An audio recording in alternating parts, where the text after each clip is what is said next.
Friends, thank you for being here today. We stand at a precipice of financial history, looking out over a landscape that has fundamentally changed overnight. What if I told you that the artificial ceiling placed on real money, a suppression scheme that has lasted for decades, has not just cracked, but completely shattered? And what if the very mechanisms designed to control this market, the so-called kill switches of the banking elite, were pulled yesterday only to find they had been disconnected by the sheer force of physical demand? On December 23, 2025, the world witnessed an event that financial historians will likely recount for generations. Silver, the restless metal, the poor man's gold, the industrial workhorse of the modern age, did the unthinkable. It didn't just touch the psychological barrier of $70, it smashed through it with the momentum of a freight train, reaching an intraday all-time high of $71.11 per ounce in U.S. markets. This is not merely a number on a screen. It is a declaration. It is the definitive signal that the era of paper price manipulation is crumbling under the weight of undeniable physical scarcity. To truly grasp the magnitude of this moment, we must first look back at the history it has overwritten. To understand the gravity of $71.11, we must appreciate the context of the last half-century. For 45 years, the ghost of 1980 haunted the silver market. In that year, the Hunt brothers' famous attempt to corner the market drove nominal prices to $50.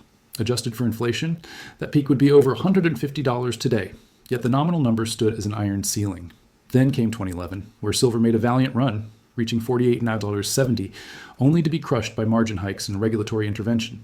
For over a decade since, silver languished, often ridiculed as a dead rock, trading in the frustrating range of $20 to $30 while gold marched to new highs. Critics said silver would never break out. They said the banks had infinite paper supply to cap any rally. They said the industrial demand didn't matter because the derivatives market was the tail wagging the dog. Yesterday, December 23, 2025, proved them all wrong. The trading session began with a palpable tension. Bids were pushing $70.64, already a precarious level for the short sellers. Then, in a flurry of buying that swept through the New York session, the price vaulted. It didn't stop at $70. It stamped a high of $71.11. The significance of this specific price point cannot be overstated. It represents the total failure of the kill switch. In previous rallies, when price velocity became dangerous for the bullion banks holding short positions, we would see sudden, inexplicable sell walls. Massive dumpings of paper contracts designed to trigger stop losses and scare retail investors. We saw margin requirements hiked overnight to force liquidations. They tried those tactics this week. Margin requirements were hiked from 9.5% to 15% in mid-December to manage volatility. Rumors of spoofing, placing fake sell orders to create the illusion of supply, were rampant. Yet the price rose. $71.11 happened anyway. This failure of suppression indicates a structural break in the market. Physical demand has finally and decisively overwhelmed paper trading mechanisms. The emperor has no clothes, and the market has just noticed. Now let's dissect the anatomy of this rally and analyze the numbers, because they paint a picture of a market in a true parabolic phase. This was not a flash crash or a fat finger error. It was the culmination of a relentless ascent. The year-to-date performance of silver leading up to this moment has been nothing short of spectacular. Starting 2025 under $30 per ounce, silver has rallied approximately 137% to 140%. To put that in perspective, technicians look for parabolic curves, patterns where the slope of the price increase gets steeper and steeper. That is exactly what we are seeing. The time it took for silver to move from $50 to $60 was measured in weeks. The move from $60 to $70, that took mere days. This acceleration, or the shortening of intervals between 10 milestones, is the classic signature of a repricing event. The market is realizing it is mispriced and is rushing to correct itself before supply completely evaporates. On the day of the breakout, the price action was instructive. We opened strong around $68.96. As geopolitical news hit the wires during European hours, the climb began. By the time New York liquidity came online, the rocket fuel was lit. We saw a surge to $71.11, followed by a retraction to close around $70.96. Skeptics will point to the pullback and say, see, it failed. But any veteran trader knows that a close near the highs, especially on a day with thin holiday volume, is incredibly bullish. The pullback to $69 to $70 was classic profit-taking. Traders who had ridden the wave from $50 were locking in life-changing gains. The fact that the market absorbed that selling pressure and still held the 70 handle is testament to the strength of the bid beneath the market. This raises the critical question, why is this happening specifically right now? Markets are rarely moved by a single factor. They are moved by a confluence of events that create a perfect storm. In this case, we had a trifecta: geopolitical escalation, monetary pivots, and the exhaustion of physical inventory. Let's start with the geopolitical spark. The immediate trigger was undoubtedly the situation in Venezuela.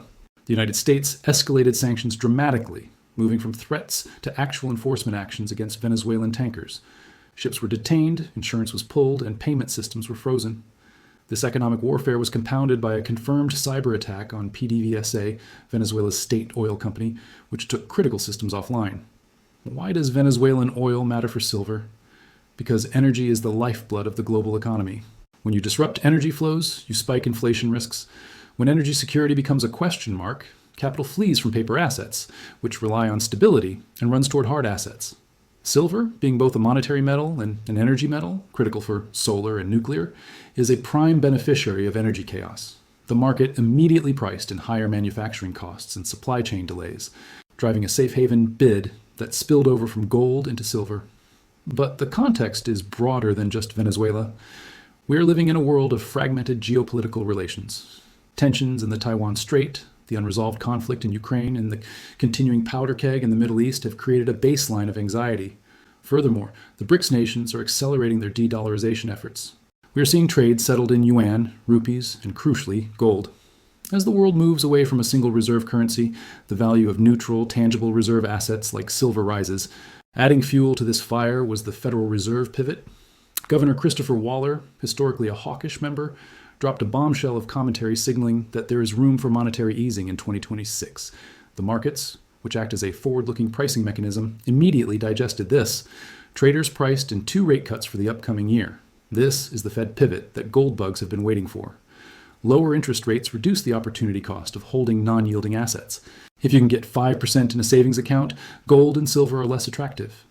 But if rates are falling and inflation is rising due to the aforementioned energy shocks, the real yield on cash turns negative. In that environment, silver becomes the ultimate asset. The dollar softened on this news. Not a collapse, but enough of a dip to provide a tailwind for commodities priced in USD.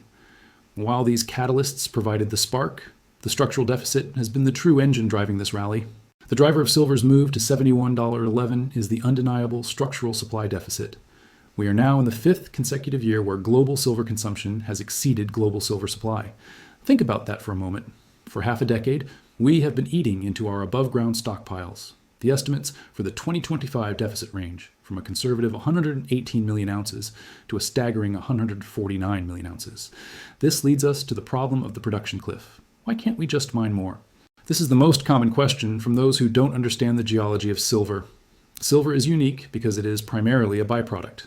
Approximately 70% of the world's silver comes from mines that are digging for lead, zinc, copper, or gold. If the price of silver doubles, a copper miner isn't going to double their production just to get a little more silver. Their economics are driven by copper. Furthermore, primary silver mines are rare and depleting. The world's largest producers, Mexico and Peru, are facing severe headwinds. In Mexico, regulatory uncertainty and resource nationalism have chilled investment. In Peru, labor strikes and community protests frequently halt operations. Global mine supply has been stuck in a band of 800 to 850 million ounces for years. Even if we found a massive new deposit tomorrow, it takes 10 to 15 years to bring a mine from discovery to production. The permitting process, the environmental studies, the infrastructure build-out, it is a decade-long slog. There is no cavalry coming to save the supply side in 2026 or 2027. The supply curve is flat and arguably declining. On the other side of the equation, we are dealing with an inelastic beast, industrial demand. Demand is exploding, and it is a type of demand that price cannot easily destroy. In 1980, silver demand was largely speculative and photographic. Photography demand died with the digital camera. Today, silver is the indispensable metal of the green energy transition and the digital age. Driving this is the solar revolution. Photovoltaic, PV demand is the juggernaut. Estimates for 2025 put solar demand at 260 to 300 million ounces. This is driven by a massive rollout of solar capacity in China, India, and the West. But it's not just the number of panels, it's the technology inside them. The industry is shifting toward TOPCon and HJT cells. These high-efficiency cells require 30% to 50% more silver paste than previous generations. While engineers are trying to thrift or reduce the amount of silver used, the total growth in installations is vastly outpacing their ability to thrift. Beyond solar, we have the surging demand from EVs and AI. An EV uses significantly more silver than an internal combustion engine car. up to 50 grams per vehicle for contacts, managing battery loads, and electronics. With millions of EVs hitting the road, the demand is baked in. But the new wildcard that caught analysts off guard is the artificial intelligence boom. AI data centers are power-hungry beasts that generate immense heat. They require high-density power connectors and thermal management systems. Silver is the most conductive metal on Earth, both thermally and electrically. It is non-negotiable for high-performance computing. Projections see this sector's demand rising tenfold by 2030. This demand is inelastic. If you are Samsung or Tesla and silver goes from $30 to $70, you don't stop making phones or cars. The silver is a tiny fraction of the total cost of the device, but it is essential for its function. You pay the price. You have to. The inevitable result of this imbalance is that the global vaults are draining. Where has the silver come from to fill this deficit over the last 5 years? It has come from the vaults. It has come from the eligible stockpiles in COMEX and the warehouses of the London Bullion Market Association, LBMA. But those stockpiles are finite, and they are flashing red warning signs. In the futures market, there are two categories of silver inventory: registered and eligible. Registered silver is metal that has a warrant attached to it. It is ready to be delivered to settle a contract. Eligible silver is metal that sits in the vault but is privately owned and not necessarily for sale. Leading up to the $71.11 breakout, we saw a disturbing trend. Eligible inventories were draining rapidly. In the 2 weeks prior to the ATH, over 3 million ounces were withdrawn from eligible status. This means the owners of that metal, likely sovereign wealth funds, family offices, or shrewd high net worth individuals, decided they no longer wanted their metal within the exchange system. They wanted it out. They wanted it in their own possession. This phenomenon is known as taking it off the table. It indicates a deep distrust in the solvency of the exchange. If you believe the price is going to the moon and you fear the exchange might change the rules or default, force settle in cash, you take your physical metal and you run. Simultaneously, we are seeing inventories at the Shanghai Gold Exchange, SGE, hit multi-year lows. China is vacuuming up silver for its industrial machine. This creates a potential arbitrage situation. If silver is scarce in Shanghai, the price there rises relative to New York, sucking even more metal from the west to the east. The global vaults are being drained from both ends. We must also consider the institutional pivot and ask, has the giant woken up? For decades, the name JP Morgan was synonymous with silver price suppression. The commercial shorts were the villains of every silver bug's narrative, but the data suggests a plot twist worthy of a Hollywood thriller. Recent reports and market analysis suggest that JP Morgan, the behemoth of the banking world, has flipped. They are no longer the naked short seller trying to hold back the tide. Instead, it appears they have spent the last decade using the suppressed prices to accumulate the largest hoard of physical silver in history. Estimates range from 500 million to 750 million ounces. If this is true, the game theory of the silver market has changed fundamentally. The biggest player is now incentivized for the price to rise, not fall. They have positioned themselves to be the primary beneficiary of the squeeze. This explains why the kill switch failed. You cannot suppress a market when the biggest whale in the ocean decides it's time to swim up. The banking cartel is fractured. Some are still short and are likely suffering catastrophic losses right now, but others have pivoted. This lack of unity among the suppressors allowed $71.11 to happen. I want to hear from you on this critical point. Do you trust that the banks have actually flipped, or do you think this is just another trap before a massive rug pull? Let me know your thoughts in the comments below. So, what does the road ahead look like for 2026 and beyond? Is $71.11 the peak? Most analysts believe it is merely the end of the beginning. We are entering 2026 with a tailwind that is rare in financial markets. Analyst forecasts are aggressively revising upward. Peter Schiff, a longtime precious metals advocate, is calling for $100 silver in 2026, driven by a restart of quantitative easing, QE, to bail out the sovereign debt crisis. Clem Chambers points to the AI energy supercycle as a driver for 100 plus. Even conservative institutional models like those from WisdomTree and BNP Paribas are targeting $75 to $100 by mid-year. The scenarios generally fall into three buckets. The bull case is the short squeeze scenario. If we break the $75 resistance cleanly in Q1 2026, the momentum could trigger a cascading failure of short positions. The shorts scramble to cover, and industrials panic buy to secure inventory for their factories. Price discovery becomes vertical. In this scenario, $120 to $150 is not out of the question. The base case sees consolidation. The market needs to digest the move from $30 to $71. We might see trading in the $65 to $80 range for a few months, establishing a new floor before the structural deficit grinds the price higher toward $100 late in the year. The bear case involves a severe global recession hitting, crushing industrial demand by 10 to 15%. However, because of the supply constraints, even a drop in demand might not crash the price back to 30. The floor has likely moved up to $60.65. We must also confront the most explosive variable of all, the awakening of the retail public and the return of silver as money. As we look toward the horizon of 2026, there is one final crucial piece of this puzzle that we cannot ignore: the human element. Specifically, the sleeping giant of retail investment and the psychological phenomenon of a monetary reset. If you walk down Main Street today and ask 10 people about the price of silver, 9 of them will not know it has just hit an all-time high. This silence is deafening, and it is incredibly bullish. In 1980, the mania was visible. There were lines around the block at coin shops, and people were melting down their family silverware to cash in on the craze. Today, despite the price-shattering records, we are seeing no such euphoria. The rally has been driven by smart money, sovereigns, and desperate industrial buying.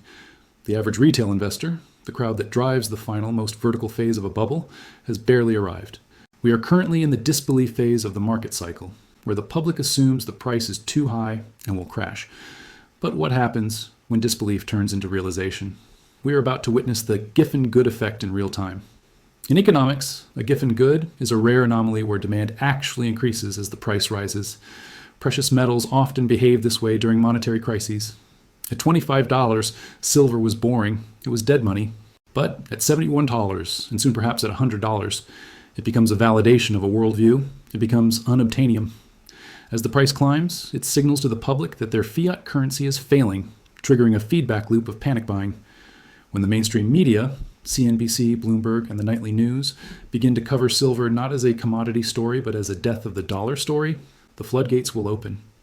Consider the gold to silver ratio, GSR. For most of history, this ratio hovered between 15:1 and 30:1. Even with silver at $71, the ratio remains historically stretched if gold continues its own ascent. A reversion to the mean, a return to historical averages, implies that silver has to run significantly faster and harder than gold. If gold hits $3,000 or $4,000, which is entirely plausible in a sovereign debt crisis, a 30.1 ratio would put silver well over $100, potentially targeting $130 or higher. This mathematical gravity exerts a constant upward pull on the white metal. Furthermore, we must understand the psychology of the unobtainium phase. We are approaching a point where the paper price on the COMEX may completely detach from the physical price on the street. We are already seeing premiums of $10 over spot for eagles and maples. In a true squeeze, you might see a screen price of $80, but a street price of $120, if you can find any metal at all. This backwardation, where the spot price is higher than the futures price, screams of shortage. It incentivizes traders to drain the vaults immediately, reinforcing the very scarcity that drives the price up. This is not just a trade, it is a monetary revolt. The global debt levels are mathematically unpayable in real terms. The only way out for governments is to inflate the debt away, to debase the currency. Christopher Waller's comments on easing are just the admission of this reality. In this environment, silver reclaims its historic role not just as an industrial input, but as money. It is the only financial asset that is not simultaneously someone else's liability. When the public realizes that their bank deposits are losing purchasing power by the month, the rush into tangible assets will be unlike anything we have seen in our lifetimes. The silence we hear now is not the absence of interest. It is the calm before the stampede. If you are finding value in this deep dive and want to stay ahead of the curve as this historic wealth transfer unfolds, please make sure to smash that like button and subscribe to the channel. It helps us wake up more people to this reality. Ultimately, friends, this signifies the beginning of a great wealth transfer. What we are witnessing is a repricing of reality. For too long, the financial world has operated on the delusion that paper claims on wealth are the same as wealth itself. The rally to $71.11 is the market waking up from that dream. This event represents a massive transfer of wealth. It is a transfer from those who hold paper, fiat currency, bonds, unallocated contracts, to those who hold physical reality. It is a transfer from the weak hands who sold during the long, boring years of consolidation to the strong hands who understood the fundamental math of supply and demand. The strategy for this new environment is clear, though not without risk. Volatility will be extreme. We will see 10% to 15% corrections that will shake out the timid. But for those who understand the structural deficit, these dips are gifts. The priority now is physical possession. In a market where exchange inventories are dwindling and rule changes are a constant threat, if you don't hold it, you don't own it. The squeeze everyone has whispered about for years is no longer a theory. It is here. It is happening in real time. The kill switch has failed. The physical market has asserted its dominance, and while $71.11 is a historic number, the fundamentals suggest it is just a mile marker on a much longer journey. Thank you.